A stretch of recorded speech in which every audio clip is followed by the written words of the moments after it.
Hello everyone, it's Salt Rider here and welcome to another video. And this is a little video series, it might be a series if there's a few topics on it, which I'm affectionately going to call Hypocrites.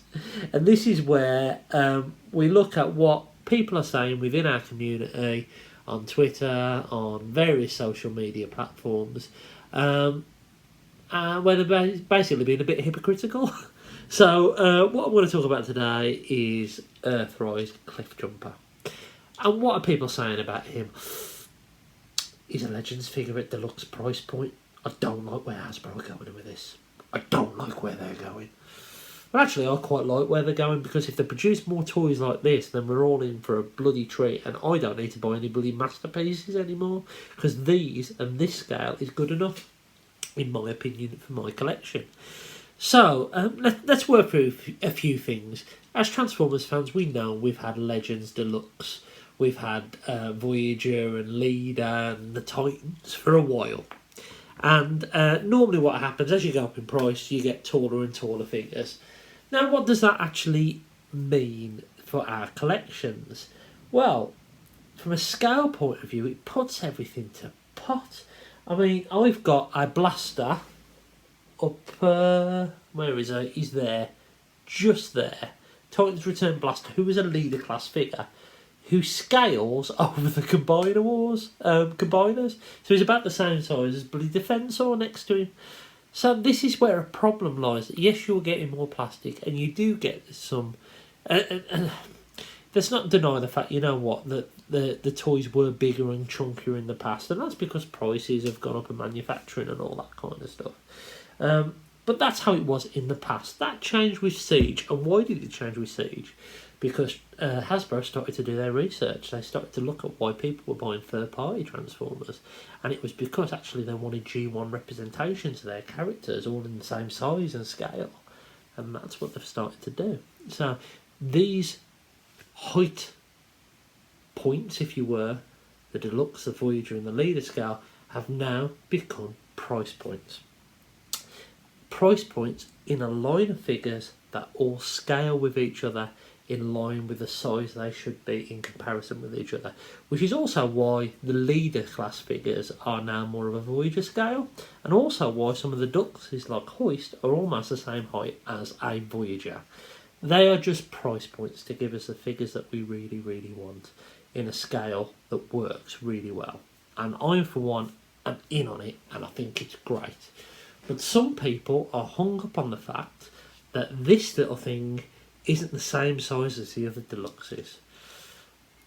And this annoys me a little bit. With no pain, Deluxe price points for Legends figures. Well, actually, let's work that through a little bit. In Power of the Primes, when we had this guy, these were priced between $12.99 and $13.99 in some places for a Legends figure. At the same time, Power of the Primes figures, the Deluxe class scale, which were basically made out of cheap plastic, let's face it, a lot of those figures were not good quality.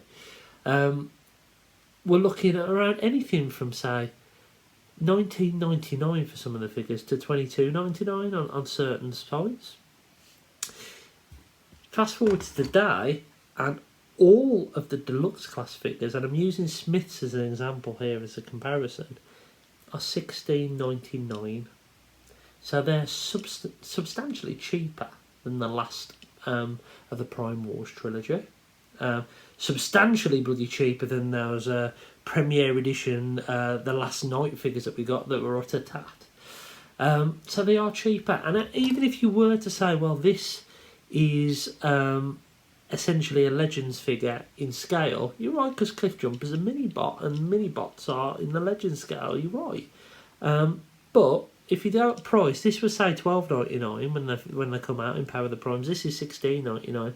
It is only £3 difference, and this guy didn't even come with a gun, and this guy comes with a load of accessories. Not that, I've just stuck that on there. So there's one point to this conversation. The other point to this conversation is more of your elitist fans and all that kind of stuff.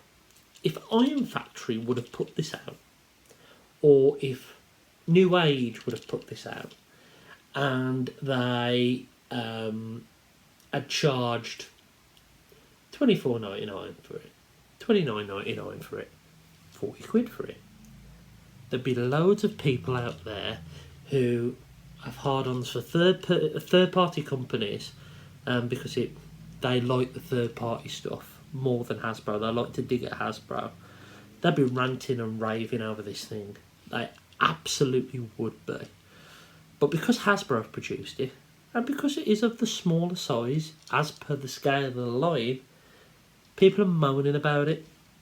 Now, in my personal opinion, Cliff here is the best representation across official or third party of this character that we've ever had. And I think it's up there for the figure of the year. And I can't wait for the Bumblebee. And you know what? That's the other part. People are actually going, oh, well, yeah, we've got a picture of Bumblebee, but I want to see his feet. He better be a beetle. And yeah, I hope he's a beetle as well. But if he's not, then as long as he looks like Bumblebee in robot mode, then you know what? I can live with that. If it was a straight repaint of this with Bumblebee's head on, yeah, I'll be a bit disappointed it wouldn't be, but I wouldn't boycott it. It wouldn't be the decision on whether I buy it or not, because you know what? He's an iconic character, and yes, his alt mode is iconic, but licensing issues and all that kind of thing means that we might not get a beetle mode. And then we might end up with the same conversations as this, where actually it's a smaller price point and all that kind of stuff. So, I think that Cliff is an amazing figure. And the people out there are moaning about the price point and all that kind of stuff and the size of the figures. Then you need to try and understand what Hasbro are actually doing now. They are not producing figures of any other size, random sizes. So you're, I don't know, you're combining as the same size as your leaders. I mean, it always looked on the shelf, let's face it, as adult collectors. Kids, fine, you know what I mean? But they're trying to give us a distinctive scale. Keep that in mind. They're trying to do something that is aimed more for the adult collector, as opposed to just doing random toys. They're trying to complete the Generation 1 lineup. And I know people don't like that.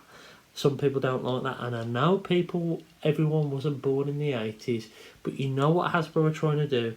They're aiming at that market as well as kids in order to give people the definitive line, the people who spend the most money on these things. And other days will come in the sun. I'm sure Beast Wars will be next. I'm sure it will be.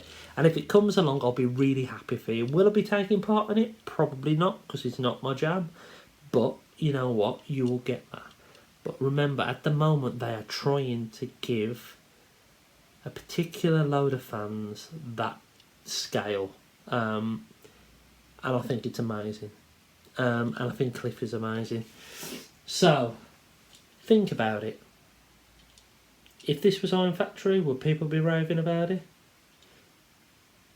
Is this worth essentially £3 more than this was 2-3 years ago? Yeah. I'll rest my case on this one because I think Cliffjumper is a stunning figure. And that's it. So, I hope you've enjoyed this video. Sorry if I had to call out some hypocrites, but there you go. And until next time, I'll catch you again soon.